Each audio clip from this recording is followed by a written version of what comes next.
त्याच्यामुळे तुम्ही आम्हाला फसवलत, धर्माच्या नावाने मतं मागून फसवलत, चांगली भविष्याची स्वप्न दाखवून तुम्ही आम्हाला इतिहासात नाही पुराणात नेलं. लोकांनी तुम्हाला मतं दिली होती ती उज्ज्वल भविष्यासाठी. जे सिव्हिल ड्रेसमध्ये होते पण त्यांच्या हातात पोलिसांचे दांडुके होते. म्हणजे मुलींना कशा पद्धतीने वागवलं, कशा पद्धतीने लाडक्या बहिणी किंवा लाडक्या मुली आहेत या नाही, पण सरकारच्या. ते व्हिडिओ सादर करू पाहत असताना कोर्ट सांगते आम्हाला पाहायला वेळ नाही. कोण आहात तुम्ही? तुमचं काय म्हणणं आहे? राजीनामा हेच आहे. राजीनामा नाही, ही धर्मेंद्रनी द्यावा की नरेंद्रनी द्यावा? धर्मेंद्र प्रधान असं म्हणतात, तुम्ही ज्याला जिवंतपणा म्हणताय की या जिवंतपणा नसून हा अतिरेकीपणा आहे आणि ही गुंडागर्दी आहे. हा धर्मेंद्र आहे. हा हा धर्मेंद्र प्रधान आहे. बरं. या निर्दयी रावण रूपी सरकारचा किंवा सरकार रूपी रावणाचा वध केल्याशिवाय आता हे थांबणार नाही हा विषय. आणि त्याच्यावरती प्रश्न विचारायला गेल्यानंतर देशद्रोही ठरवले जाते. त्याच्यामुळे आता तुम्ही कोणाकोणाला देशद्रोही ठरवणार? तुमच्या घरातली मुलं पण तिकडे गेलेत. नाही, त्या तरुणांना सुद्धा देशद्रोहीच ठरवलेलं आहे. हो. कारण आणि हिंदुस्थानमध्ये येऊन एक आंदोलन सुरू करतो आणि त्याला तरुणांचा प्रचंड पाठिंबा मिळतो, जे आतापर्यंत गेल्या 12 वर्षामध्ये कोणत्याही विरोधी पक्षाला करता आलं नाही. हे आपल्या सगळ्या विरोधी पक्षाचं अपयश आहे असं आपल्याला वाटत नाही का? इंडिया ब्लॉक काय म्हणत आहे? इंडिया ब्लॉक सध्या ब्लॉक झालेले आहे. पण ब्लॉक जर झाला असलं तरी तुमच्यासारखे नेते त्या ब्लॉकमध्ये आहेत. आमचा प्रयत्न सुरू आहे. नमस्कार. देशामध्ये कालपर्यंत भयान शांतता होती. इतकी शांतता की या देशामध्ये जिवंतपणा आहे की नाही असं एक वातावरण होतं, ज्याला आपण वादळापूर्वीची शांतता म्हणू शकता. पण अचानक एक वादळ या देशामध्ये निर्माण झालं आणि त्या वादळाचा केंद्रबिंदू प्रधानमंत्री नरेंद्र मोदी यांच्या घरापासून अर्धा किलोमीटरवरचं जंतर मंतर. देशातल्या तरुणांच्या विद्रोहाचं ते केंद्र बनलं, संतापाचं केंद्र बनलं आणि या वादळामुळे सारा देश आज ढवळून निघाला, पेटून निघाला. आणि ह्या वादळापुढे या देशातले चाणक्य म्हणून घेणारे नेते, विष्णूचे अवतार म्हणून घेणारे नेते हे निष्प्रभ ठरले. याच्याबरोबर दुसरं एक वादळ निर्माण झालं, ते म्हणजे राम मंदिर. अयोध्येतलं जे राम मंदिर आहे त्या राम मंदिराच्या लुटीचा विषय हा सुद्धा तेवढाच गंभीर आहे. या दोन्ही विषयात ज्यांनी पहिल्या दिवसापासून सहभाग घेतला, सक्रिय राहिले, बळ दिलं या दोन्ही लढ्यांना, ते एकमेव नेते आज म्हणजे महाराष्ट्र राज्याचे माजी मुख्यमंत्री आणि शिवसेना पक्षप्रमुख उद्धव ठाकरे. शिवसेना पक्षप्रमुख उद्धव ठाकरे हे दिल्लीत होते. दिल्लीत जाऊन त्यांनी जंतर मंतरला आंदोलकांची भेट घेतली, जखमींची भेट घेतली आणि अत्यंत ते व्यथित झाले, संतापले. मी स्वतः पाहिलं. आज ते आपल्याबरोबर या सामनाच्या स्टुडिओमध्ये चर्चेला आहेत. उद्धवजी नमस्कार. नमस्कार. उद्धवजी, आपण राजधानी दिल्लीमध्ये होता, देशाची राजधानी आहे आणि देशाची राजधानीतून आपण एक देश आपल्या नजरेने प्रत्येक नेता पाहत असतो. तुम्ही काल काय पाहिलं? गेल्या अनेक वर्षांपासून देश जे भोगत आला, देशाची फसवणूक झालेली आहे. दरवेळेला चांगल्या गोष्टीसाठी देश मतदान करत असतो. 2014 पासून आत्तापर्यंत देशाला नुसती प्रलोभनं दाखवली गेली आणि प्रत्यक्ष पदरात काही पडलेलं नाही आहे. आपण जे मगाशी म्हणालात की जो एक उद्रेक आहे, हा उद्रेक केवळ नीट परीक्षेच्या पेपर फुटीचा नाही आहे, तर हा उद्रेक गेल्या 10 ते 12 वर्षामध्ये जी फसवणूक या देशाची केली गेलेली आहे त्याबद्दलचा हा असंतोष आहे. आणि आत्ता खरं म्हणजे जनतेच्या रूपाने विष्णूने अवतार घेतला आहे असं मी काल बघितलं. हा विष्णू आहे देश वाचवण्यासाठी, धर्म वाचवण्यासाठी. धर्म म्हणजे केवळ हिंदू मुसलमान असा नाही आहे, माणुसकीचा धर्म. हा वाचवण्यासाठी जे रस्त्यावरती उतरलेले तरुण आहेत त्यांच्यासोबत त्यांचे आईवडील आणि आजी आजोबा सुद्धा आहेत. म्हणजे हा विष्णूचा अवतार आहे जो देश वाचवण्यासाठी यांनी जन्म घेतलेला आहे.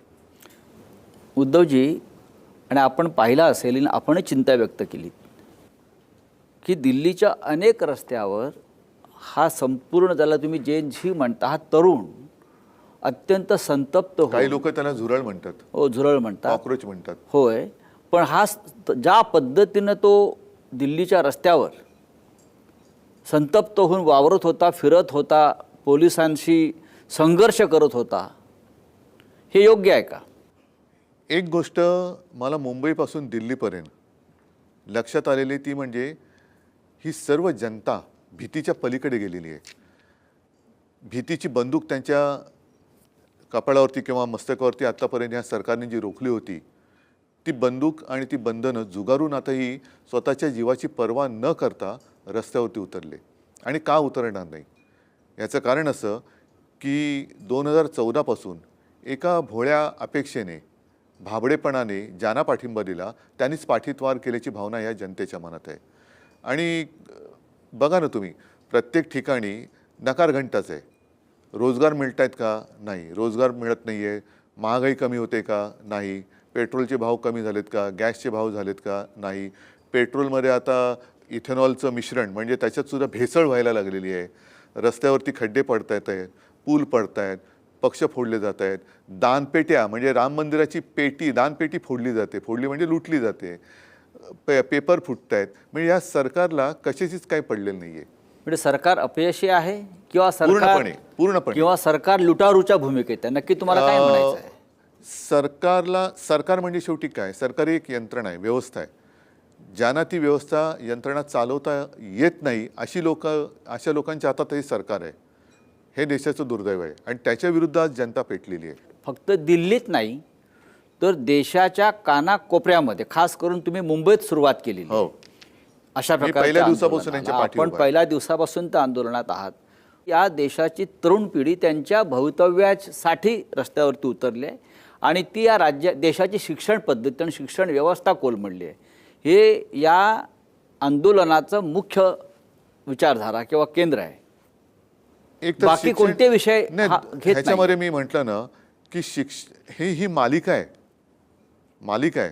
पहिली गोष्ट म्हणजे मला व्यवस्थित शिक्षण मिळत नाही, इथून या तरुणांच्या रागाला सुरुवात झालेली आहे. जो शिकलाय, सवरलाय, त्याला नोकरी मिळत नाही, ही दुसरी गोष्ट. नोकरी मिळाली तर घर चालवायला पगार पुरत नाही, ही तिसरी गोष्ट. त्याच्यानंतर मी ज्याला मत देतोय तो जागेवरती राहत नाही आहे, तोच मला फसवतोय. स्वतःचे विकास होत आहेत पण मला साधी रोजीरोटी मिळत नाही आहे आणि त्याच्यावरती मीठ चोळलं जाते. ते असं आहे, पंतप्रधानांकडनं सांगितलं जातं की 80 देशात साधारणतः आता किती 150 कोटी असतील लोक, त्यातल्या 80 कोटी लोकांना हे फुकट रेशन देतात. म्हणजे तुम्ही काय उपकार करतात का? कोणाला तुमचं काय फुकट नको आहे, त्यांना कष्ट करण्याची त्यांच्यात धमक आहे. त्या कष्टाला फक्त तुम्ही व्यवस्थित मान द्या, सन्मान द्या.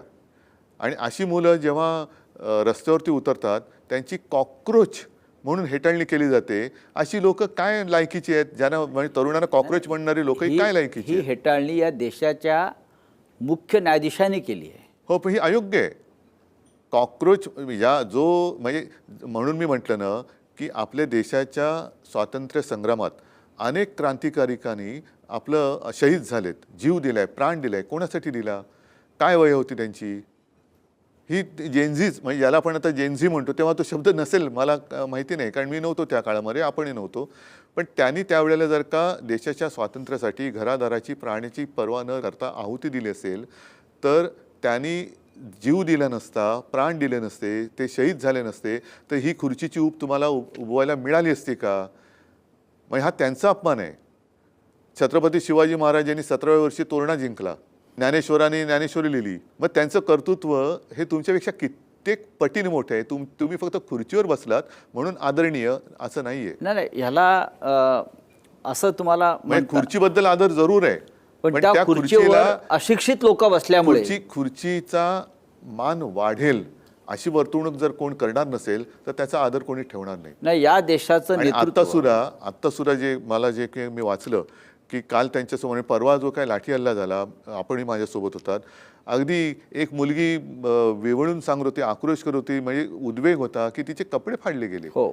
मुलींना मारहाण करण्यात आली, अनेकांना काठीला खिळे लावून खिळे मारले. लावले. ह्याच्यामध्ये काही त्यांचे गुंड घुसवले जे सिव्हिल ड्रेसमध्ये होते, पण त्यांच्या हातात पोलिसांचे दांडुके होते.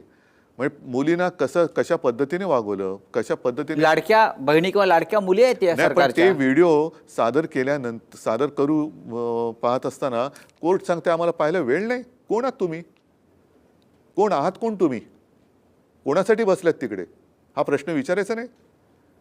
म्हणजे तुम्हाला कुत्र्यांसाठी, मांजरांसाठी सुमोटो सगळं करायला वेळ आहे, पण देशाच्या भविष्यासाठी त्यांच्यावरती होणाऱ्या अत्याचारांचे व्हिडिओ बघायला तुम्हाला वेळ नाही. म्हणजे धृतराष्ट्र झालात की काय तुम्ही? हे तुम्ही देशाच्या म्हणजे न्याय व्यवस्थेविषयी म्हणताय. होय, द्रौपदीने धृतराष्ट्राकडे न्याय मागण्यासारखं झालंय का आता? मग कशाला चंद्रचूडाने त्या न्यायदेवतेच्या डोळ्याची पट्टी काढली होती? का काढली? तुम्हाला काय वाटतं? आता काढून तरी काय उपयोग आहे? काढून तरी काय उपयोग आहे? जर तुमच्या डोळ्यादेखत सगळं घडूनही तुम्ही ते डोळे झाक करणार असाल तर त्या न्यायदेवतेने ती म्हणेल मला परत पट्टी बांधा. हा देशातल्या जनतेचा अपमान आहे आणि तो कोणीही करता कामा नये. सगळं त्यांच्याबद्दल काही बोललं तर लगेच हक्कभंग होतो किंवा मानहानी होते, पण माझ्या देशाच्या भविष्याशी तुम्ही टिंगल करताय, ही देशाची मानहानी आहे. उद्धव साहेब, आपण पाहिलं असेल की देशाच्या सीमेवरच्या अनेक राष्ट्रांमध्ये, मग नेपाळ असेल, बांगलादेश असेल, पुढे लिबिया असेल, तिकडे सुद्धा जेन झी रस्त्यावरती उतरलं आणि त्यांनी सत्ता बदल केला. ही ताकद आहे त्यांची. आणि तेव्हा आपल्या देशाची भावना होती अनेकांची की आपल्याकडे हे कधी होईल, आपल्याकडे हे कधी होईल. बघा, आज ते आपल्याकडे तुम्हाला होताना दिसतंय का? शेवटी हे व्हावं अशी कोणाची काही इच्छा नसते. या टोकापर्यंत या तरुणांना जाण्याची वेळ यावी ही कोणाचीच इच्छा नसते. साधी गोष्ट होती, किंवा साधी गोष्ट ह्यापुरती मी म्हणेन की परीक्षेचा अभ्यास करून जेव्हा एखादा मुलगा किंवा मुलगी परीक्षेला जाते आणि त्याच्यानंतर तिला पेपर दिल्यानंतर कळतं की पेपर फुटलाय. आता जवळपास 20-22 मुला-मुलींनी आत्महत्या केली. त्यांचे पालक त्याच्यामध्ये होते होते ना. अनेक म्हणजे काही मुलांनी तर परीक्षेच्या टेन्शननी आत्महत्या केली. मग तुम्ही त्यांच्या भावनेची किंवा त्यांच्या त्रासाची कदर करणारच की नाही? आणि एवढं शिकल्यानंतर सुद्धा जर त्यांच्या कपाळी बेकारीचा सोटाच येणार असेल तर मग काय आहे भविष्य? काय का ही मुलं रस्त्यावरती का उतरले? परीक्षा केंद्रात जाऊ इच्छिणारी मुलं रस्त्यावरती का उतरलेत ह्याचा विचार कोण करणार? तुम्ही जेव्हा जंतर मंतरला पोहोचलात रात्री, पाऊस होता, तरीही लोक, तरुण मुलं असंख्य, म्हणजे मोठ्या संख्येनं, हजारोच्या संख्येनं तिकडे होती. तुम्ही भाषण केलं, तो एक समोरून प्रतिसाद देत होता. जंतर मंतरवरचं ते चित्र पाहून तुम्हाला काय वाटलं? दोन्ही गोष्टी आहेत. एक तर हृदय पिळवटून टाकणारं तो सगळा विषय आहे. मात्र त्याचबरोबरीने समोर जो काय सगळा तरुण वर्ग होता, म्हणजे देशाचे भाग्य विधाते होते, त्यांच्यातली हिंमत बघून एक मला पण वाटलं की देश जिवंत आहे. देश जिवंत आहे आणि हा जिवंतपणा जोपर्यंत देशात आहे तोपर्यंत आपल्या देशावरती हुकुमशाही येऊ शकत नाही, हा एक विश्वास मिळाला. धर्मेंद्र प्रधान असं म्हणतात, तुम्ही ज्याला जिवंतपणा म्हणताय की या जिवंतपणा नसून हा अतिरेकीपणा आहे आणि ही गुंडागर्दी आहे. हा धर्मेंद्र आहे. हा धर्मेंद्र प्रधान आहे. बरं, ह्याच्यात धर्म कुठे? म्हणजे हे नुसते जसं शिवसेना प्रमुखांच्या भाषेत ह्यांच्या पार्श्वभागावरती रेषा उमटल्यात म्हणून खुर्चीत बसलेत, नाही ते लायकीचे नाही येते त्या खुर्चीत बसायला. तुमचं काय म्हणणं आहे? राजीनामा नाही ही धर्मेंद्रनी द्यावा की नरेंद्रनी द्यावा? सगळे द्र आहेत त्या सगळ्या द्रनी द्यावा. अच्छा, कारण ते द्र जे आहेत ते जनतेशी द्रोह करतायत. त्याच्यामुळे देशाला दारिद्र्य येऊ नये एवढीच इच्छा आहे, माझी अपेक्षा आहे. उद्धवजी, हे 12 वर्ष सरकार राज्य करत आहे, 12 वर्ष, आणि 12 वर्ष जनता एका दबावाखाली किंवा एका अंधभक्तीखाली या देशात जगत राहिली. 12 वर्षात हे जे काल तुम्ही चित्र पाहिलं जंतर मंतर आणि देशामध्ये, हे चित्र कधीच दिसलं नव्हतं. आणि अचानक भूकंप व्हावा आणि जमिनीतून लाव्हा वर उसळावा हा विष्णूचा अवतार आहे, मी बोललो ना. हां, आपण जे म्हणताय, पण तुम्हाला वाटतं लोकांचं भय संपलं? की जनता झोपली होती, नाही, लोकशाही झोपली जनता- होती? बघा, मी तुम्हाला सांगतो की हे राज्यकर्ते निर्दयी आहेत, पण जनता दयाळू आहे. आणि म्हणून जे आपण म्हणतो ना की जनतेची स्मरणशक्ती ही काय शॉर्ट असते, तसं नाही आहे. लोक बघत असतात, पण लोक म्हणतात ठीक आहे, जाऊ दे जाऊ दे, पण किती जाऊ दे. ते जाऊ दे करताना सगळंच जायला लागलं. त्यावेळेला मग जनता रस्त्यावरती उतरते. त्याच्यामुळे जनता झोपलेली नसते, पण झोपल्याचं सोंग घेणारे सत्ताधारी जेव्हा येतात तेव्हा जनतेला आसूड हातात घ्यावा लागतो. ही क्रांतीची ठिणगी आहे? होऊ शकेल जर वेळेमध्ये काही उपाययोजना केली नाही तर ह्या देशामध्ये भयानक परिस्थिती उद्भवू शकते. आणि एकदा का हा तरुण रस्त्यावरती उतरला की तो त्याचं जे काय म्हणणं आहे ते पूर्ण केल्याशिवाय थांबणार नाही. ही मला एक चिंता वाटते देशाची. उद्धव साहेब, अभिजित दिपके नावाचा एक तरुण, एक मराठी तरुण, हो. महाराष्ट्रातला, हा अमेरिकेत शिकत होता, शिकागोला. आणि तिथे सरन्यायाधीश सूर्यकांत यांचं जे झुरळा संदर्भातलं वक्तव्य आहे, तरुणांना त्यांनी बेरोजगारांना कॉकरोच म्हटलं, झुरळ म्हटलं, त्यानंतर तो तरुण संतप्त होतो, विद्रोह करतो आणि हिंदुस्थानमध्ये येऊन एक आंदोलन सुरू करतो. आणि त्याला तरुणांचा प्रचंड पाठिंबा मिळतो, जे आतापर्यंत गेल्या 12 वर्षामध्ये कोणत्याही विरोधी पक्षाला करता आलं नाही. हे आपल्या सगळ्या विरोधी पक्षाचं अपयश आहे असं आपल्याला वाटत नाही का? आहेच ना, नक्कीच आहे. विरोधी पक्ष म्हणजे मी केवळ सत्ताधाऱ्यांना दोष नाही देणार, विरोधी पक्षांना पण देणार. आणि म्हणूनच मी मध्ये माझं एक मी कुठेतरी बोललो आहे की देशाच्या जनतेचा राजकारण्यांवरचा विश्वास आता उडालेला आहे. कारण शेवटी स्वतःच्या स्वार्थासाठी पक्ष फोडले जातात. आज हे धर्मेंद्र प्रधान असतील, इतर सगळे असतील, अगदी गृहमंत्री अमित शहांचं सुद्धा हे अपयश आहे की जे पक्ष फोडण्यामध्ये त्यांचं सत्ताकारण सगळं करतायत. हेच जर का तुम्ही धर्मेंद्र प्रधानने नंतर मग सगळी मिलिटरीची यंत्रणा वापरली पेपर निर्णय आणण्यासाठी, हे पेपर फुटण्याच्या आधी का नाही वापरली? तुम्हाला काम दिले ना, लोकांनी निवडून दिले. निवडून दिल्यानंतर तुम्ही तुमच्या खात्याचं काम करा ना. तुम्ही तुमच्या खात्याचा दुरुपयोग पक्ष फोडण्यासाठी करताय. म्हणजे अगदी बंगालमध्ये सुद्धा CRPFचे जवान घुसून तुम्ही स्वतःच्या पक्षाला विजयी करून घेतलं. अशा वेळेला सगळ्यांवरचाच विश्वास उडाला आहे. म्हणजे जे सैन्य आजपर्यंत पाकिस्तान व्याप्त काश्मीरमध्ये आणि घुसवायला पाहिजे होतं ते तुम्ही बंगालमध्ये घुसवताय निवडणूक जिंकायला. तिकडे दमदाटी करून निवडणूक जिंकताय. जे मणिपूरमध्ये घुसवायला पाहिजे होतं ते तुम्ही बंगालमध्ये घुसवताय. जे मणिपूरमध्ये त्यांनी शांतता निर्माण करण्यासाठी वापरायला पाहिजे ती शक्ती, ती आज आमच्या तरुणांवरती, मुलींवरती लाठ्याकाठ्या आणि अगदी निर्दयीपणाने अश्रुधूर वापरण्यासाठी तुम्ही सोडण्यासाठी करताय. आणि त्याच्यावरती प्रश्न विचारायला गेल्यानंतर देशद्रोही ठरवले जाते.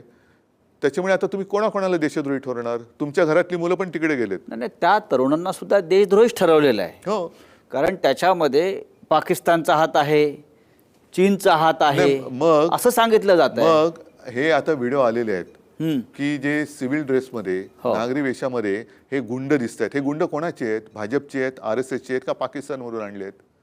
आणि त्यांचे फोटो मी तिकडे जाहीर ह्याच्यात बोललो जंतर मंतरवरती की ते फोटो सोशल मीडियावरती करा प्रसारित आणि वॉन्टेड म्हणून करा. हे वॉन्टेड, हे गुंड आहेत, हे गुंड आहेत. आणि हे गुंड आहेत, हे उद्या सरकार बदलल्यानंतर यांना सोडायचं नाही. यांना यांची सजा मिळाली पाहिजे. जे मोदी म्हणालेत की जे अपराधी आहेत त्यांना सोडणार नाहीत, पहिले ह्या गुंडांना अटका करा. पोलीस ज्यांच्या नेम प्लेट नाही आहेत मग हे कोण आहेत? मग त्यांना तुम्ही नाटक कंपनीचे कपडे घालून हातात दंडा देऊन पोलीस बनवले का तुम्ही? नाही, अशा वेळेला सरकारचं एक धोरण कायम राहिलं, मग ते नरेंद्र मोदी असतील किंवा अमित शहा असतील किंवा भारतीय जनता पक्ष संपूर्ण असेल, ते विरोधी पक्षाला विकत घेतात, आमदार खासदार फोडतात, सरकारं विकत घेतात, निवडणुका विकत घेतात, मतं विकत घेतात, जय पराजय विकत घेतात. या देशामध्ये विरोधी पक्ष कोणता असावा किंवा नेता कोण असावा हे ते ठरवायला लागले. अशा वेळेला एवढा ताकदीचं सरकार असताना ते हे आंदोलन का संपवू शकलं नाहीत? त्यांची ताकद कुठे गेली? म्हणूनच म्हटलं की हा विष्णूचा अवतार आहे. हां, हा रामाचा अवतार आहे. हे आंदोलन विकत नाही घेऊ शकले. आणि हे ह्या निर्दयी रावण रूपी सरकारचा किंवा सरकार रूपी रावणाचा वध केल्याशिवाय आता हे थांबणार नाही हा विष्णूचा अवतार. आणि जो आरोप केला जातो सातत्यानं की याच्यामध्ये परकीय हात आहे, तुम्हाला वाटतंय का? मला असं वाटतं की आता सरकारमध्ये परकीय हात आहे का, की जो आपल्या मुलांवरती लाठ्या चालवतोय, अश्रुधूर सोडतोय, ह्याच्यात म्हणजे आपलं सरकार कोण चालवतोय हाच आता एक संशोधनाचा विषय आहे. कोण चालवत आहे? नाही, हा संशोधनाचा विषय आहे. मी तुम्हाला अजून एक प्रश्न विचारतो की गेल्या काही काळापासून भारतीय जनता पक्षाचा IT सेल ही एक फार मोठी ताकद होती, पण या जैन झीनं जंतर मंतरच्या हा IT सेल उद्ध्वस्त वाट लावून ठेवली त्यांची. कारण ज्या पद्धतीची सक्रियता किंवा ज्याला आपण क्रिएटिव्हिटी म्हणतो ती जर तुम्ही पाहिलीत तर त्या मुलांच्या बुद्धीची तुम्हाला अक्षरशः अभिमान वाटतो. नाही, हा लढा तुम्हाला सांगू का, अंधभक्त विरुद्ध देशभक्त असा आहे. अंधभक्त विरुद्ध देशभक्त असा हा लढा आहे. म्हणजे लहान मुली घोषणा देत होत्या. हो. काय घोषणा देत होत्या? आपण मोदींच्या 56 इंचाच्या छातीची नेहमी आपण टीका केली, पण त्या लहान मुलींची घोषणा होती 4, आया आया 56 इंच का बंदर, बाल नरेंद्र बाल नरेंद्र. आणि या घोषणा लोकप्रिय झाल्या, सर्वत्र व्हायरल झाल्या. कोणी गाणी म्हणताय, कोणी तिथे नाटक करताय, कोणी भाषण करताय, कोणी कविता करताय. लोकांना आता बंदुकीची भीती नाही राहिली, तुरुंगवासाची भीती नाही राहिली. आणि हे खूप कौतुकास्पद पण आहे आणि त्याचबरोबरीने सत्ताधाऱ्यांच्या दृष्टीने धोकादायक आणि भीतीदायक आहे. आपल्या देशातल्या लोकशाहीची प्रकृती सध्या कशी आहे? लोकशाहीला मला असं वाटतं या आंदोलनाने आता ऑक्सिजन मिळालेलं आहे. जी मरणप्राय झाली होती तिला आता ऑक्सिजन मिळालेलं आहे. कारण कोणाकडेच दाद मागून जर का न्याय मिळणार नसेल आणि द्रौपदीचं वस्त्रहरण होताना धृतराष्ट्र काही हलणार नसेल तर मग ती कोणी कविता लिहिली ना, सुनो द्रौपदी शस्त्र उठा लो अब गोविंद ना आएंगे. पण ही जर लोकशाहीची प्रकृती जर आता सुधारत असेल तर ही लोकशाही पुन्हा ताठकण्यानं उभं राहण्यासाठी या देशातल्या संपूर्णपणे उद्ध्वस्त केलेल्या संविधानिक संस्था आहेत, न्यायालयं असतील, निवडणूक आयोग असेल किंवा गव्हर्नर्स असतील, लोकसभा, राज्यसभा, ह्यांच्या बळावर लोकशाही ही सुदृढ राहते. या सगळ्या संस्था आज ज्या मृतावस्थेत पडलेल्या किंवा गुलाम झालेल्या आहेत त्यांचं काय करणार? काही मृतावस्थेत आहेत पण काही दबावाखाली आहेत. हा दबाव एकदा जर का संपला की मला असं वाटतं त्यांना परत नवीन कोंब फुटतील. कारण ह्या गोष्टी होतात, हा निसर्गाचा नियम आहे की पानं झडतात, पानं नव्याने येतात, तर नवीन कोंब येतील. लोकशाही काही मरणार नाही देशातली. जंतर मंतरचे सगळ्यात मोठे पडसाद महाराष्ट्रात उमटले आणि ते शिवसेनेनं सगळ्यात आधी त्याच्यावरती एक भूमिका घेतली. तुम्ही किंवा आदित्य ठाकरे ह्याने नुसती भूमिका घेतली नाही तर आपण शिवाई पार्वण शिवतीर्थावरती जो एक विराट असा तरुणांचा एक मेळावा घेतलात आणि त्याच्यामध्ये ज्या आपल्या भूमिका मांडल्यात त्याच्यामुळे अख्ख्या महाराष्ट्राच्या कानाकोपऱ्यामध्ये आता हे पडसाद उमटू लागलेले आहेत. तुम्हाला असं का वाटलं की आपण तात्काळ या तरुणांच्या आंदोलनाला पाठिंबा दिला पाहिजे? शिवसेना ही तरुणांचीच संघटना आहे आणि शिवसेनेचा जन्मच मुळात बाळासाहेबांनी इथल्या भूमिपुत्रांच्या न्याय हक्कासाठी तो दिला. जर तरुणांसाठी संघटना लढणार नसेल तर तरुणांसाठी दुसरं कोण लढणार? आणि काय चूक आहे त्यांचं? एक अभिजित दिपके तो तिकडे होता ना, व्यवस्थित होता, शिकत होता, तो शिकून करायची तिकडे नोकरी पकडून राहिलाही असता. त्याला काय गरज होती हा विषय उचलण्याची? बरं, विषय उचलला तो उचलला तिकडनं, पण तो म्हणजे उंटावरनं शेळ्या हाकू शकला असता. तो ते सोडून इकडे आला. आल्यानंतर आज अनेक तिकडे असंख्य तरुण मुलं मुली हे घरदार सोडून कित्येक दिवस, जवळपास आता महिना झाला, हे तिकडे आहेत आणि रोज गर्दी वाढते. आणि ही मुलं जर का स्वतःच्या न्याय हक्कासाठी आवाज उठवत असतील तर त्यांना आपण बळ देणं हे कर्तव्य मानलं पाहिजे आणि सगळ्यांनी त्यांच्या मागे उभं राहिलं पाहिजे, सोबत उभं राहिलं पाहिजे. या आंदोलनामध्ये महाराष्ट्रात तुम्ही स्वतंत्रपणे करता की तुमच्याबरोबर तुमचे इतर सुद्धा? नाही, आत्ताच मी राजाकडे होतो आम्ही म्हणजे शिवसेना आणि मनसे तर एकत्र आहोतच. काल माझं राहुलजींबरोबर बोलणं झालं. हां त्याच्यानंतर त्यांचे प्रदेशाध्यक्ष सुद्धा बोलले की आम्ही सुद्धा तुमच्या सोबत आहोत. मी इतर राज्यातले काही नेत्यांशी सुद्धा बोललेलो आहे. ते सुद्धा त्यांच्या त्यांच्या परीने हे सगळं करतायत. मात्र आता ह्या तरुणांना दिशा दाखवण्याची गरज आहे, नेतृत्व करण्याची गरज नाही. आता ह्यांना हे उतरलेत रस्त्यात. फक्त त्यांनी त्यांच्याकडनं वेडवाकडं काही होऊ नये असं जर का वाटत असेल तर सरकारने सुद्धा वेडवाकडं पाऊल उचलता कामा नये. पण सरकारला पूर्ण कारण आत्मविश्वास आहे. कारण शेवटी ते आजही चर्चेला तयार असतील हम्म. तर सरकारने त्यांच्याबरोबर चर्चा केली पाहिजे. पाकिस्तानबरोबर चर्चेचे दरवाजे खुले ठेवा सांगणारे RSS ह्या आंदोलनात गप्प काय का सांगत नाही की या मुलांसोबत जाऊन चर्चा करा. पाकिस्तानबरोबर चर्चेचे दरवाजे उघडे ठेवले पाहिजेत. आम्ही म्हणजे हिटलर नाही. तर मग पाकिस्तानबरोबर तुम्ही हिटलर नसाल तर मुलांबरोबर हिटलरची भूमिका का करताय? हो, पण सरकार आजही या आत्मविश्वासात आहे किंवा आपल्या भाषेमध्ये मस्तीत किंवा माजात आहे की आम्ही हे मुलांचं आंदोलन सहज चिरडून टाकू, त्याच्यावेळी आम्ही चर्चा करणार नाही. याच्याविषयी आपलं काय म्हणणं आहे? त्याने आजूबाजूला बघायला पाहिजे. ज्या शेख हसीनाना त्याने आश्रय दिलाय त्यांना विचारा की बाबा तुम्ही का नाही चिरडू शकला ते आंदोलन. नेपाळचे जे पंतप्रधान आता कुठे पळालेत नाही पळाले असतील तिकडे त्यांना विचार तुम्ही का नाही हे चिरडू शकलात.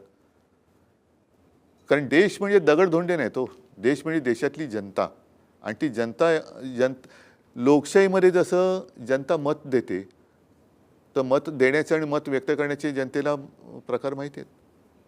सोनम वांगचूक हे आंदोलनाचे नेते आहेत. सरकारनं त्यांना जबरदस्तीनं इस्पितळात घेऊन गेले. त्यांचं असं म्हणणं आहे की हा देशाच्या दुसऱ्या स्वातंत्र्याचा लढा आहे. हे आपल्याला मान्य आहे का? असं आहे की पहिलं स्वातंत्र्य दुसरं स्वातंत्र्य असं करण्यापेक्षा मी म्हणेन हा स्वातंत्र्य टिकवण्याचा लढा आहे. आपण स्वतंत्रच आहोत, पण ह्या स्वातंत्र्यावरती जर कोणी कब्जा करण्याचा प्रयत्न करत असेल तर ते पाश आवडले जाण्याच्या आधी तोडणं, म्हणून हे स्वातंत्र्य ही टिकवण्याची लढाई आहे. हे जरी आपण टिकवत असाल तरी आपण एक प्रमुख राजकीय पक्षाचे प्रमुख आहात आणि प्रत्येक आंदोलनामध्ये प्रत्येक राजकीय पक्ष, मग विरोधी पक्ष, मग राहुल गांधी असतील, अखिलेश यादव असतील, ते राजकारणाचा विचार नक्कीच करतात याचे पुढले परिणाम काय होतील. हे आंदोलन सुरू असताना तुमच्यासमोर निवडणुकांचा विचार आहे का? कारण लोकसभा असतील, विधानसभा असतील, अजून 2.5 वर्ष आहेत. 2.5 वर्ष या आंदोलनाची धग तुम्ही टिकवू शकाल? पण तोपर्यंत मग अशी मुलं जाताना बघत बसायचं, पेपर फुटताना बघत बसायचं, मुलांचे आयुष्य उद्ध्वस्त होताना बघत बसायचं. 2.5 वर्ष तुम्ही काय करणार आहात? समजा उद्या सरकारनं आंदोलन थंड केलं, हे करू देत. उद्या नरेंद्र मोदी एखाद्या मंदिरात जातील, तपाला बसतील, तपश्चर्या करतील, बाहेरून म्हणतील मी प्रायश्चित घेतलं आणि परत अंधभक्त टाळ वाजवायला लागतील. नाही, आता म्हणून म्हटलं ना की शेवटी आपण कशासाठी जगतो हा विचार जनतेने केला पाहिजे. जर मी जनतेसाठी लढत असेन तर मी निवडणुकीचा विचार न करता मुलांच्या न्याय हक्कासाठी रस्त्यावरती आलं पाहिजे किंवा त्यांच्यासोबत राहिलं पाहिजे. आता आपण आपलं काम करावं, हे आंदोलन थंड व्हावं म्हणजे कसं की चांगल्या पद्धतीने मिटावं अशी माझी आजसुद्धा इच्छा आहे. मला असं नाही वाटत की या देशामध्ये दंगे धोपे व्हावेत, ह्या देशात हिंसाचार व्हावा, असं मला अजिबात वाटत नाही. या मुलांच्या मागणीकडे तुम्ही माणुसकीच्या नजरेने बघावं, त्यांच्यासोबत जाऊन बसावं, बोलावं आणि आंदोलन संपवावं. बघू पुढच्या वेळेला 2 वर्षांनी जे विषय असतील ते राजकीय विषय राजकारणात घेऊ. पण मुलांचं आयुष्य पणाला लावून तुम्ही राजकारण करणार असाल तर तुम्ही पापी आहात. मला माझ्या राजकारणासाठी मुलांची जीव नाही घ्यायचे. शिवसेना 60 वर्षाची झाली आणि या 60 वर्षामध्ये शिवसेनेनं अनेक आंदोलनं केली आणि ती सगळी आंदोलनाचा केंद्रबिंदू हा तरुण वर्गच होता. शिवसेना प्रमुखांनी जेव्हा पक्षाची स्थापना केली तेव्हाही ते तरुणांचेच नेते होते. या देशातल्या तरुणांमध्ये ती शक्ती परिवर्तनाची अजूनही आहे असं आपल्याला वाटतं का? हो, ती दिसते. कारण शिवसेना प्रमुख जे म्हणायचे की शरीर थकत जातं, वय वाढत जातं, पण ज्या दिवशी तुम्ही मनाने थकाल, मनाने वृद्ध व्हाल तेव्हा तुम्ही संपलात. तुमचं वय हे निसर्गाचं आहे, पण मनाचं तारुण्य टिकवणं आणि तारुण्य म्हणजे काय की आत्ताच्या मुलांबरोबर त्यांच्या वेदना समजून घेतल्या पाहिजेत, त्यांच्या व्यथा समजून घेतल्या पाहिजेत. त्या जर का तुम्ही समजून घेत असाल तर तुम्ही त्यांचे नेते होऊ शकाल. नाहीतर तुम्ही तरुणात पण त्यांना समजूनच घेत नाही तर काय उपयोग आहे तुमच्या वयाचा. उद्धवजी, अजून एक महत्त्वाचा विषय या देशात सध्या नव्हे तर जगभरातल्या हिंदूंमध्ये खास करून हा चर्चेला जातोय किंवा त्याविषयी पण प्रचंड संताप आहे. तो म्हणजे अयोध्येमध्ये जे राम मंदिर उभं राहिलं, अनेकांच्या बलिदानातून, त्यागातून, संघर्षातून, त्या राम मंदिरामध्ये राम मंदिराच्या दानपेटीच्या 550 कोटीच्या दानपेट्या चोरीला गेल्या. राम मंदिरामध्ये देणग्यांचा अपहार झाला आणि हा अपहार जवळजवळ 13,000 कोटीचा आहे. प्रत्यक्ष रामाची किंवा राम मंदिराची ही लूट जेव्हा समोर आली किंवा आत्ता त्याच्यामध्ये सुद्धा लोक संताप व्यक्त करतात, ह्याच्यावर तुमचं काय मत आहे? राम मंदिर लुटलं गेलं. आता ह्या सरकारने फोडाफोडी नाही, हे मोगलांनी मंदिर लुटलंय का असं मी विचारतो परत. नाही, आता पेपर लीडचे पेपर आणि मंदिराची दानपेटी हे मोगलांनी लुटले, पाकिस्तानने लुटले का नेहरूने लुटले? पेपर कोणी नेहरूने फोडलेत का? दानपेटी नेहरूने फोडले का? आता ह्यांचा मुखवटा गळून पडतोय. ही दोन्ही जी पापं त्यांची आहेत, म्हणजे ज्या मंदिराच्या नावाने ह्यांनी मतं मिळवली ती दानपेटी हे फोडतात, मंदिर लुटतायत. ज्या तरुणांना भविष्याची स्वप्न दाखवून मतं मिळवली त्या तरुणाईला तुम्ही चिरडतायत. ह्या दोन्ही गोष्टी ह्या भाजपच्या नासलेल्या सडलेल्या वृत्तीचं एक प्रतीक आहे. आणि केवळ राम मंदिर लुटलं नाही जाते, केदारनाथ मंदिर लुटले गेल्याच्या बातम्या आहेत. बद्रीनाथमध्ये चोरी झालेली आहे, उज्जैनमध्ये जमीन घोटाळा झाला आहे, अयोध्येमध्ये जमीन घोटाळा झालेला आहे, इतर अनेक ठिकाणी घोटाळे झाले असतील जे अजून लक्षात नाही आलेलं. हिंदुत्व म्हणजे या देशामध्ये मी मध्ये असं म्हटलं होतं की युवा शक्तीपेक्षा बुवा शक्ती अधिक जास्त बोकाळलेली आहे. ही सगळी बुवा शक्ती भाजपच्या हिंदुत्वात सामील झालेली आहे. हो, त्याच्यामुळे ह्या बुवा शक्तीपेक्षा युवा शक्तीला किंमत द्या, ती तुम्हाला तारण. बुवा काही करू शकत नाही तुम्हाला. जंतर मंतर, ते जंतर मंतर वेगळे, हे जंतर मंतर वेगळे. हे जंतर मंतरनी कारभार नाही करू शकत तुम्ही. ते जंतर मंतर आता उतरले लोकांवरची. ना हा मंदिर लुटीचा विषय तुम्हाला किती गंभीर वाटतोय? अतिशय गंभीर आहे. कारण तुम्ही शेवटी मग कोणत्या आधारावरती सत्तेत आलात? आज जे आम्हाला अनाहूत सल्ले दिले जात आहेत, मंदिर लुटीचं राजकारण करू नका, तुम्ही कोण सांगणार आहे आम्हाला राजकारण करू नका सांगणार आहे? हिंदुत्वावर सल्ले देतात. हिंदुत्वावरती सल्ले देतात. तुम्ही तुमचं काम करा, आम्हाला आमचं काम करू द्या. आमच्या कामात तुम्ही ढवळाढवळ नाही करायची, आम्ही तुमच्या कामात करतो.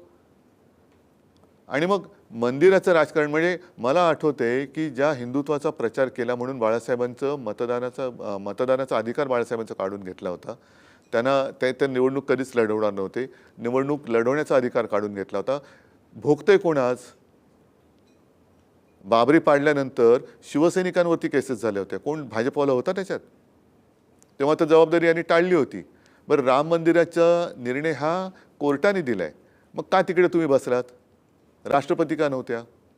मग ते सगळं चांगलं आहे ते तुमचं आणि जे वाईट आहे ते पाकिस्तानचं. ह्याला काहीच अर्थ नाही आहे. त्याच्यामुळे तुम्ही आम्हाला फसवलंत, धर्माच्या नावाने मतं मागून फसवलंत. चांगली भविष्याची स्वप्न दाखवून तुम्ही आम्हाला इतिहासात नाही पुराणात नेलं. लोकांनी तुम्हाला मतं दिली होती ती उज्ज्वल भविष्यासाठी. अच्छे दिन आएंगे, कुठे आहेत अच्छे दिन? अच्छे दिन मंदिर लुटणाऱ्यांना आलेच ना. या पैशातून आमदार खासदार विकत घेतले असं लोक आता चेष्टेने म्हणायला आता लागले. पेट्रोलमध्ये भेसळ करायला लागला तुम्ही इथेनॉलची. गाड्या बिघडतायत. कष्टाने कमाई करून जे गाडी घेत आहेत, स्कूटर घेत आहेत, त्यांच्या गाड्या बिघडत आहेत.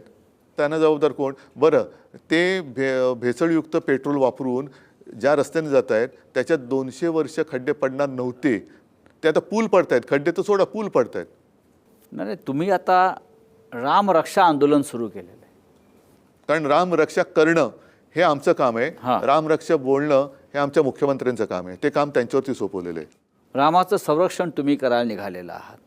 ह्याच्यावर एक टीका होते आहे की रामाचे संरक्षण करणारे तुम्ही कोण? तुम्हाला अधिकार दिला कोणी? आम्ही राम बघतो. स्पष्ट बोलायचं, राम काय तुमच्या बापाचं आहे? बापाचं आहे का? राम आमचा सगळ्यांचा आहे. आणि तुम्ही रामाच्या आडून पाप करताय. आम्ही राम रक्षक आहोत, आम्ही रामाचे रक्षक आहोत. जो राम आम्ही आमची रक्षा करण्यासाठी म्हणून त्याचा धावा करतो. आज ह्यालाच तर कलियुग म्हणतात. उद्धवसाहेब, आपण जी राम रक्षा आंदोलनाची सुरुवात मुंबईतून केली आणि एकदम तुम्ही नागपूर निवडलं, एकदम नागपूर नागपूर. देशाच्या मध्यवर्ती ठिकाणी आहे ना. म्हणजे नागपूरला गेल्याचं अनेकांना नाही आता मला काय झालं, आपल्याकडे ना शब्दखेळ करणारे खूप आहेत. आता त्याच्यावरनं सुद्धा मला मुख्यमंत्री म्हणाले की यांना रामरक्षा पाठ नाही आहे. नाही मला पाठ, पण म्हणून मी काय यांच्यासारखं टेलिप्रॉम्प्टर लावून रामरक्षा म्हणू? मला माझ्या मनाची जी काय गोष्ट आहे ती बोलता येते ना न वाचता. पण मी रामरक्षा करणाऱ्या लोकांचा प्रतिनिधी म्हणून तिकडे गेलेलो आहे. आश्चर्यकारकरित्या या राम मंदिर लुटीचा विषय काँग्रेस पक्षानं उचलून धरला, समाजवादी पक्षानं उचलून धरला, इतरसुद्धा अनेक राजकीय पक्षांनी या विषयाला महत्त्व दिलं आहे राष्ट्रीय स्तरावर. हा एक तुम्हाला बदल दिसतोय का विचारसरणीत होत असलेला हळूहळू? लोक असेल, माझ्या विचारात तर काय बदल नाही झालेला. मी पहिल्यापासून आमचं हिंदुत्व जे माझ्या आजोबांपासून चालत आलेलं आहे, माझ्या वडिलांपासून आलेलं आहे, बाळासाहेबांनी सांगितलेलं आहे, तेच हिंदुत्व घेऊन मी पुढे चाललेलो आहे. आणि बाळासाहेबांच्या हिंदुत्वामध्ये ही एक गोष्ट होती राज्यकारभाराच्या दृष्टीने. ते आता व्हिडिओ सगळीकडे फिरत आहेत की जर का आपलं सरकार असताना मोर्चे आले तर एका मर्यादेच्या इकडे तुम्ही अडवा, पण त्याच्यानंतर त्यांच्यावरती लाठी नाही उगारायची. सामोरे ज्या विषयाशी संबंधित तो मोर्चा असेल त्या विषयाचा मंत्री त्यांना जाऊन भेटेल आणि त्यांना विचारेल, मायबाप जनव बोला काय पाहिजे, समजवा त्यांना, त्यांचं काय पाहिजे ते ऐका, हवं नको ते त्यांना नीट विचारा. हे आमचं हिंदुत्व आहे. तिकडे राम मंदिराच्या दानपेट्या लुटल्या, मतपेट्या लुटल्या. दानपेट्या लुटल्या, नाही, इतर निवडणुकीत मतपेट्या लुटल्या. पेट्याही लुटल्याच, म्हणजे सगळंच लुटलं. आणि महाराष्ट्रात आपल्या 6 खासदारांवरती दरोडा पडला. याकडे तुम्ही कसं पाहता? मी मगाशी म्हटलं ना की ह्यांना कारभार चालवता येत नाही आहे आणि चालवायचा नाही आहे. यांना सत्ता कशासाठी पाहिजे हेच कळत नाही आहे. सत्ता कशासाठी एवढी संपूर्ण, म्हणजे तुम्ही सत्तांध आहात, सत्ता मिळवण्यासाठी निवडणूक लढणं राजकारणामध्ये आहेच, त्याच्यात काही गैर नाही आहे. पण तुम्हाला लोकांनी मतदान केल्यानंतर त्याही पलीकडे जाऊन तुम्ही फोडाफोडी करताय. बरं, फोडाफोडी करून तुम्ही पेपर पण फोडताय, दानपेट्या फोडताय, मग कशाला मतदान? तुम्हाला बहुमत पाहिजे. बहुमत आहे ना, सरकार आहे, 12 वर्ष तुम्ही पंतप्रधान आहात. आता 12 वर्षात जवळपास मधली माझी 1-2.5 वर्ष सोडली तर त्यांचंच सरकार चाललेलं आहे गद्दारीच्या जोरावर. सरकार जे आहे केंद्रातला असेल किंवा राज्यातला असेल, हे विरोधी पक्षाचं अस्तित्वच संपवू पाहत आहे. विरोधी पक्षांना काही कामच ठेवायचं ते बोललेच आहेत ना, त्यांचे नड्डा वगैरे तेव्हा बोललेच होते. तुम्ही आमदार खासदार निवडून आणायचे आणि भाजपनं किंवा मिंध्याने ते पळवायचे किंवा विकत घ्यायचे, असं त्यांनी एक धोरण ठरवलेलं दिसतंय. ते जरी असलं, म्हणूनच मी मगाशी म्हटलं ना, आपला जो प्रश्न होता की राजकीय पक्षांवरचा लोकांचा विश्वास उडाला का, तर लोकांना यांना धडा शिकवायचा आहे की तुम्ही फोडून काय फोडाल. आम्ही तुमच्या विरोधात मतदान करून दिलेले आमदार, नगरसेवक, खासदार फोडत असाल तर आम्ही तुम्हाला पूर्णपणे बदलून टाकतो, उखडून टाकतो देशातून तुम्हाला. म्हणून या एका निश्चयाने लोक जनता रस्त्यावरती उतरली. कारण हे जे तुमचे विरोधक काय टीका करतात तुमच्यावर की ठाकरेंना त्यांचे खासदार सांभाळता येत नाहीत. तुम्हाला तुमचा कारभार कुठे सांभाळता येतोय? तुम्हाला कारभारच करता येत नाहीये. आणि आज गृहमंत्री तरी कुठे आहेत? दिसत आहेत कुठे? नाहीच ना. महाराष्ट्रात पण नाही, देशात नाही, पण नाही आहेत. मुलींवरती अत्याचार करणारं सरकार. दिल्लीचं गृह खातं आहे कोणाकडे? जर का नीट पेपर फुटीवरनं धर्मेंद्र प्रधानांचं अपयश आपण मानलं आणि त्यांचा राजीनामा मागतोय, तर या मुलींवरती विचित्र पद्धतीने लाठीमार करणाऱ्या गृहमंत्र्याचा सुद्धा राजीनामा मागितला पाहिजे. हा जो राजकारणाला गद्दारीचा रोग जडलेला आहे, फार खोलवर तो कॅन्सर वाढत गेलेला आहे, हा कसा संपेल? त्याच्यासाठी तर या विष्णूचा अवतार उतरलाय रस्त्यावर. हा विष्णूचा अवतार आहे. अशा प्रकारच्या राजकारणाची आपण कधी कल्पना केली होती का? गेल्या काही दिवसापासून येत होती. जेव्हा शिवसेना हा पक्ष फोडला, पक्ष चोरला. आता ह्याच्यामध्ये एक सांगतो तुम्हाला, शिवसेनेचं नाव आणि निशाणी ही गद्दाराला दिली. निशाणी ही गोठवली पाहिजे आणि नाव दुसऱ्याला देण्याचा अधिकार निवडणूक आयुक्ताच्या बापाला नाही. तो मी मानायला तयार नाही. हे मी ऑन रेकॉर्ड बोलतोय. कारण शिवसेना हे नाव माझ्या वडिलांनी दिलेलं आहे. ते बदलण्याचा अधिकार ह्या देशात कोणालाही नाही आणि तो मी ऐकणारच नाही, मानणारच नाही. तेव्हा शिवसेना ही शिवसेनाच आहे. ती दुसरी आहे ती शहासेना आहे. त्याला तुम्ही शहासेना द्या, नाव द्या आणि त्यांना काय तोफ द्या, अणुबॉम्ब द्या, विमान द्या, राफेलचं निशाणी म्हणून चालेल मला. याला न्यायालय किती जबाबदार आहेत? आता मधल्या काळामध्ये सगळेच म्हणतात ना की न्यायालयाने, म्हणजे हेच आत्ताचे जे सरन्यायाधीश आहेत तेच म्हणाले की न्याय नाकारणं म्हणजे न्याय नष्ट करणे, डिस्ट्रॉय करणे. कारण आता नवीन केस झाली आमची 6 खासदारांची. हो, तेच मी विचारतो. मग हे अजून चालूच पहिला आहे. निकाल लागायचा आहे आणि दुसरी केस चालू झाली. या सगळ्याचा निकाल, पहिल्याचा निकाल लागत नाही. या सगळ्याचा निकाल आता ही जनता लावेल. हा जो पैशाचा खेळ महाराष्ट्राच्या राजकारणात सुरू झालेला आहे, हा इतका पैसा येतो कुठून? 50-50 कोटीला जर आमदार खासदार विकले जातात, 50 कोटी लहान रक्कम नाही आहे उद्धवजी, तुम्हालाही माहिती आहे. हा पैसा एवढा कुठून येतो? का मिसिंग लिंकमधून येतो, की खड्ड्यातून येतो, का घरी छापतात, की घरी छापतात? का पाकिस्तानातून येतो? नाही, हे एकदा लोकांना कळलं पाहिजे. तुमचं काय मत? हा पैसा येतो कुठून? सरकार बदलल्यानंतर पहिला शोध तोच लावावा लागेल. हा पैसा आला कुठून आणि गेला कुठे? कारण हे फार फार वाईट चाललेलं आहे. म्हणजे तुम्ही काही करा, मी तुम्हाला विकत घेऊ शकतो, ही मस्ती फार वाईट आहे. पण महाराष्ट्रात बदल घडतील असं वाटतं भविष्यात आपल्याला? माझं म्हणणं आहे की देशातच बदल होईल. बरं, एकतर भाजपने तुम्ही आशावादी आहात? एकतर भाजपने स्वतःला बदलावं, नाही तर देश त्यानं बदलेल. राज ठाकरे महापालिकेत तुमच्याबरोबर होते, नंतर ते फार दिसले नाहीत. पुढल्या घडामोडीमध्ये तर रविवारी आम्ही आहोत नाही. हां, अच्छा, आपण मोर्चा काढताय. हो. विधानसभा असतील किंवा लोकसभा असतील किंवा महाविकास आघाडी असेल, इंडिया ब्लॉक काय म्हणताय? इंडिया ब्लॉक सध्या ब्लॉक झालेलं आहे. पण ब्लॉक जर झाला असलं तरी तुमच्यासारखे नेते त्या ब्लॉकमध्ये आहेत. आमचा प्रयत्न सुरू आहे. झुरळ जनता पार्टीचं भविष्य काय? बघा, शेवटी ही एक आंदोलनाची ठिणगी आहे. तुम्ही असं समजू नका लगेच की झुरळ जनता पार्टी निवडणूक लढवेल, कॉक्रोच जनता पार्टी सत्तेवर येईल. शेवटी ती आज मुलं आहेत. ते एका उद्वेगाने रस्त्यावरती उतरलेत आणि त्यांना कॉक्रोच म्हटल्याचा एक त्यांना भयंकर राग आलेला आहे. तो राग आत्ता व्यक्त होतोय. लगेच त्यांनी ते देशात काय राज्य करतील, काय करतील, हा पुढचा विषय आहे, ते त्यांना ठरवू द्या. पण आत्ता मला असं वाटतं की आपण सगळ्यांनी यांच्यासोबत राहणं गरजेचं आहे. नाहीतर हे जे बसलेत, ज्यांना मी माझ्या रविवारच्या भाषणात सत्तेला चिकटलेल्या आणि लोकशाहीचं रक्त पिणाऱ्या गोचिडी म्हणतोय, हे सगळं रक्त शोषून घेतील आणि मग आपल्याला कोण वाचवणार नाही. शिवसेनेच्या राजकारणाची पुढली दिशा काय आहे? पुढली दिशा जे आहे त्याच दिशेने वाटचाल करणं, न थकता न थांबता. कार्यक्रम काय आहे? तरुणांच्या मागे उभं राहत आलेलं आहे आणि जसजसे विषय येतील तसतसं योग्य अयोग्य करत त्यांच्यासोबत राहणं. नुकताच तुम्ही 6 जिल्ह्यांचा दौरा केलात आणि तो फार मोठा दौरा होता. तुम्ही नागपुरात सुद्धा जाऊन आलात. हो, तुम्ही दिल्लीत काल जाऊन आलात आणि जंतर मंतरच्या हजारो आंदोलकांना भेटलात. मला जिथे जिथे जाणं आवश्यक वाटेल तिथे मी जाणार, लोकांना भेटणार, मी जाणार. रामरक्षा आंदोलन चालूच राहणार? रामरक्षा आंदोलन चालूच राहणार. याचं कारण असं की कदाचित मला अशी आता भीती वाटते की ह्या प्रकरणाचा एक काय खोटा तपास केला जाईल. काही जणांना उगाचच लटकवलं जाईल, बाकीच्यांना क्लीन चिट देऊन ह्या विषयावरती पांघरून टाकण्याचा प्रकार होईल आणि पुन्हा त्या पांघरुणाखालनं चोऱ्या चालू राहतील.